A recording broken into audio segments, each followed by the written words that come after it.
નમસ્કાર મિત્રો, દેશ દુનિયા ગુજરાત અને ખેડૂતને લગતા સૌથી મહત્વના સમાચાર જાણીએ તે પહેલા ચેનલમાં નવા છો તો ચેનલને સબસ્ક્રાઇબ કરવાનું ભૂલશો નહીં।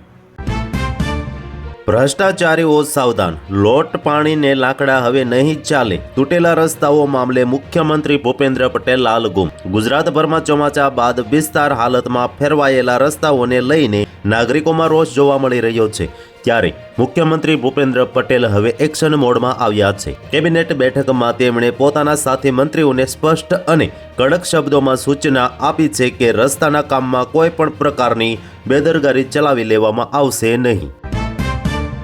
ચીને ચૂપચાપ ભરી કાઢ્યું મોટું પગલું, વૈશ્વિક બજારમાં ખળભળાટ, સોનું મોંઘું થશે અને શેર બજારમાં ઘટાડાનો ભય। ચીનની સેન્ટ્રલ બેંક PBOCએ બજારમાંથી રૂપિયા ઉપાડવા માટે એક મોટું પગલું ભર્યું છે।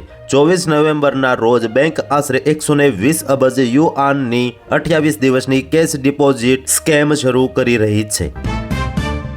એક સાથે બે ઝેરી રસેલ વાઇપર સાપ દેખાતા ફફડાટ વ્યાપ્યો। નસવાડી તાલુકાના નવગામ પ્રાથમિક શાળામાં મંગળવારે સવારે અચાનક બે ઝેરી રસેલ વાઇપર સાપ દેખાતા શાળામાં અફરાતફરીનો માહોલ સર્જાયો હતો। બાળકોને સ્ટાફમાં ભય સવાઈ જવા પામતા શિક્ષક જોસેફ મકવાણા તેમજ આચાર્ય વિરેશભાઈ દ્વારા તરત જ નસવાડી સ્નેક રેસ્ક્યુ ટીમને જાણ કરવામાં આવી હતી।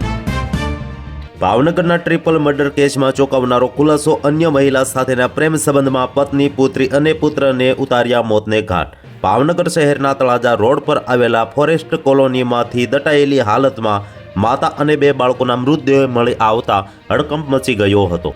જો કે પોલીસે પતિ દ્વારા ત્રણેય વ્યક્તિઓના ગુમ થયા અંગેની ફરિયાદ બાદ તપાસ શરૂ કરી હતી। આ પછી પોલીસ તપાસમાં મોટો ખુલાસો થયો હતો કે પતિ શૈલેષ ખાંભલાએ ત્રણેયની હત્યા કરીને લાશને જમીનમાં દાટી દીધી હતી।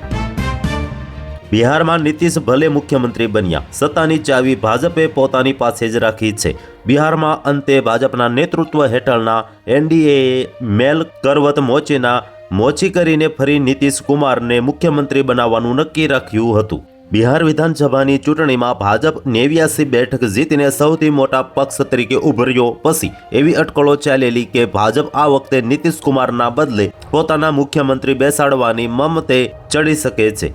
એનડીએના સાથી પક્ષોમાં ચિરાગ પાસવાન અને જીતરામ માંઝી ભાજપની પડખે હોવાથી ભાજપનું પલ્લું ભારે છે। ભારત સાથે અમેરિકાની મોટી ડીલ, જેવલિન મિસાઇલ, તોપ સહિત અનેક ખતરનાક હથિયારો મળશે। ભારત અને અમેરિકા વચ્ચે એક મહત્વપૂર્ણ ડિફેન્સ ડીલ થવા જઈ રહી છે। અમેરિકી રાષ્ટ્રપતિ ડોનાલ્ડ ટ્રમ્પે ભારતને $47.1 મિલિયન હથિયારો વેચવાની મંજૂરી આપી છે। Defence security corporation agency DSCA કોંગ્રેસને આ અંગેની જાણ કરી છે। આ સમજૂતીથી ભારતની સૈન્ય શક્તિ વધુ મજબૂત થશે। ભારતે મારી માતાનો જીવ બચાવ્યો, શેખ હસીનાના પુત્રએ મોદીનો આભાર માન્યો। બાંગ્લાદેશના ભૂતપૂર્વ વડાપ્રધાન શેખ હસીનાના પુત્ર સજીબ વાજેદ જોઈએ તેમની માતાનો જીવ બચાવવા બદલ ભારત અને PM મોદીનો આભાર માન્યો છે। જોએ બાંગ્લાદેશની વચગાળાની સરકારની તેમની માતાના પ્રત્યાર્પણની માંગને પણ સંપૂર્ણપણે નકારી કાઢી છે। તેમણે કહ્યું કે ત્યાંની કોર્ટ કાર્યવાહીમાં કોઈ કાનૂની પ્રક્રિયાનું પાલન કરવામાં આવ્યું ન હતું। હવે ખેડૂતોને રાત્રે ઉજાગરા નહીં કરવા પડે, CM ભૂપેન્દ્ર પટેલની મોટી કાર્યવાહી। CM ભૂપેન્દ્ર પટેલની સૌથી મોટી જાહેરાત। ગુજરાતના મુખ્યમંત્રી ભૂપેન્દ્ર પટેલે રાજ્યના અન્નદાતાઓ એટલે કે ખેડૂતો માટે એક અત્યંત મહત્વપૂર્ણ અને રાહતદાયક જાહેરાત કરી છે। ગાંધીનગર ખાતે યોજાયેલા PM કિસાન સન્માન નિધિ સરપણ સમારોહ દરમિયાન તેમણે ખાતરી આપી હતી કે માર્ચ 2026 પહેલા રાજ્યના તમામ ખેડૂતોને દિવસે વીજળી મળતી થઈ જશે। CM પટેલે માહિતી આપી હતી કે હાલમાં રાજ્યના 98% ખેડૂતોને દિવસે વીજળી પૂરી પાડવામાં આવી રહી છે અને બાકી રહેલા જૂજ વિસ્તારોમાં પણ કામગીરી યુદ્ધના ધોરણે ચાલી રહી છે। ધરતીપુત્રોને મોટી રાહત। આજથી આ 6 જિલ્લાઓમાં ખેડૂતોને આજથી 10 કલાક વીજ પુરવઠો મળશે। સિઝનના વાવેતરને ધ્યાને રાખીને કેબિનેટ બેઠકમાં વધુ એક ખેડૂત હિતલક્ષી નિર્ણય કરવામાં આવ્યો હતો। રવિ પાકના વાવેતરને ધ્યાને લઈને 6 જિલ્લાના ખેડૂતોને આજથી 8 કલાકની બદલે 10 કલાક વીજ પુરવઠો મળશે। અમદાવાદ, મહેસાણા, પાટણ, સુરેન્દ્રનગર, વાવ, થરાદ અને મોરબીના 13 તાલુકાના ખેડૂતોને લાભ મળશે। પહેલગામથી દિલ્હી સુધી ભારતમાં આતંકી હુમલા અમે જ કરાવ્યા હતા। પાકિસ્તાન નેતાની ખુલ્લેઆમ કબૂલાત, પાકિસ્તાન અધિકૃત કાશ્મીરના પ્રમુખ અને વરિષ્ઠ નેતા ચૌધરી અનવરુલ હકે ભારતમાં આતંકવાદી હુમલાઓમાં પાકિસ્તાન સમર્થિત સંગઠનોની ભૂમિકાનો ખુલ્લેઆમ સ્વીકાર કરીને એક મોટું રાજકીય તોફાન જગાવ્યું છે. તેણે કહ્યું કે દિલ્હીના લાલ કિલ્લા પાસે થયેલા વિસ્ફોટથી લઈને જમ્મુ અને કાશ્મીરના પહેલગામમાં થયેલા હુમલા સુધી ભારતને નિશાન બનાવવું એ પાકિસ્તાન દ્વારા બદલો લેવાનું કૃત્ય હતું. 272 ભૂતપૂર્વ ન્યાયાધીશો અને અમલદારોએ રાહુલ ગાંધી વિરુદ્ધ મોરચો ખોલ્યો. ચૂંટણી પંચની વિશ્વસનીયતા પર સવાલ ઉઠાવવા બદલ તેમને ઠપકો આપ્યો. દેશના 272 અગ્રણી નાગરિકોએ કોંગ્રેસના નેતા અને લોકસભામાં વિરોધ પક્ષના નેતા રાહુલ ગાંધી વિરુદ્ધ એક ખુલ્લો પત્ર લખ્યો છે. આમાં 16 ભૂતપૂર્વ ન્યાયાધીશો, 123 નિવૃત્ત અમલદારો, 14 ભૂતપૂર્વ રાજદૂતો સહિત અને 133 નિવૃત્ત લશ્કરી અધિકારીઓનો સમાવેશ થાય છે. આ ખુલ્લો પત્ર રાષ્ટ્રીય બંધારણીય સંસ્થાઓ પર હુમલો શીર્ષક ધરાવે છે. કૃષિ સહાય પેકેજના ફોર્મ ભરનાર ગુજરાતના ખેડૂતો સતર્ક રહેજો. રાજ્ય સરકારે કરી મોટી સ્પષ્ટતા. રાજકોટ જિલ્લામાં ખેડૂતોને કમોસમી વરસાદ બાદ સરકાર દ્વારા સહાય જાહેર કરવામાં આવતા ખેડૂતોને હવે સહાય ફોર્મ ભરવામાં મુશ્કેલીઓ પડી રહી હોય તો ખેડૂતો પરેશાન થઈ રહ્યા છે.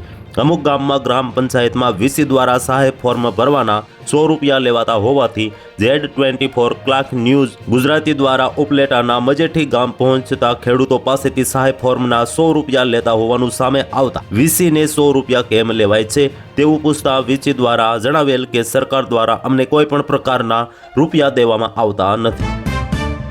ભારતની શક્તિ અપાર હશે. પુતિને ખાસ ઓફર કરી. રશિયા સાથેનો અત્યાર સુધીનો સૌથી ઘાતક સંરક્ષણ શોધો. રશિયાના રાષ્ટ્રપતિ વ્લાદિમીર પુતિન આવતા મહિને ભારતની ખૂબ જ અપેક્ષિત મુલાકાત લેવાના છે. તેમની મુલાકાત પહેલા રશિયાએ ભારતને એક ભવ્ય ઓફર કરી છે, જેણે વૈશ્વિક સંરક્ષણ બજારમાં હલચલ મચાવી દીધી છે. કર્ણાટકમાં કોંગ્રેસ સરકારના નેતૃત્વમાં પરિવર્તનની ચર્ચા છેલ્લા કેટલાક દિવસોથી ખૂબ જ તેજ બની ગઈ છે. જો કે પાર્ટી અને જવાબદાર નેતાઓ તરફથી હજી સુધી સત્તાવાર રીતે કંઈ કહેવામાં આવ્યું નથી. હાલમાં રાજ્યમાં સિદ્ધારમૈયા મુખ્યમંત્રી તરીકે નેતૃત્વ આપી રહ્યા છે, જ્યારે DK શિવકુમાર નાયબ મુખ્યમંત્રીની જવાબદારી સંભાળી રહ્યા છે. દેશમાં સૌથી લાંબો 25 વર્ષનો કાર્યકાળ ધરાવતા મુખ્યમંત્રી કોણ છે જાણીએ તો ટોપ 10 CMની યાદીમાં નીતિશ કુમાર 8મા નંબરે. બિહાર ચૂંટણીમાં પ્રચંડ જીત બાદ ફરીથી એકવાર પ્રદેશમાં NDAની સરકાર બની રહી છે. નીતિશ કુમાર 10મી વખત બિહારના મુખ્યમંત્રી પદના શપથ લેશે. નીતિશ કુમારની સરકારમાં ભાજપના કોટામાંથી 2 ડેપ્યુટી CM હશે. સમ્રાટ ચૌધરી અને વિજયકુમાર સિન્હા ફરીથી નીતિશ કુમારમાં ડેપ્યુટી CM પદના શપથ લેશે. નીતિશ કેબિનેટમાં કઈ પાર્ટીના કયા નેતાઓ મંત્રી પદના શપથ લેશે તેના ઉપર પણ મહોર લાગી ચૂકી છે. તો હાલ માટે આટલું જ. મળીશું નવી અપડેટ સાથે. જો તમને અમારો વિડીયો પસંદ આવે તો વિડીયોને લાઇક કરી દેજો, ચેનલને કરી દેજો સબસ્ક્રાઇબ, જેથી આવનારી તમામ તાજી માહિતી સૌથી પહેલા તમને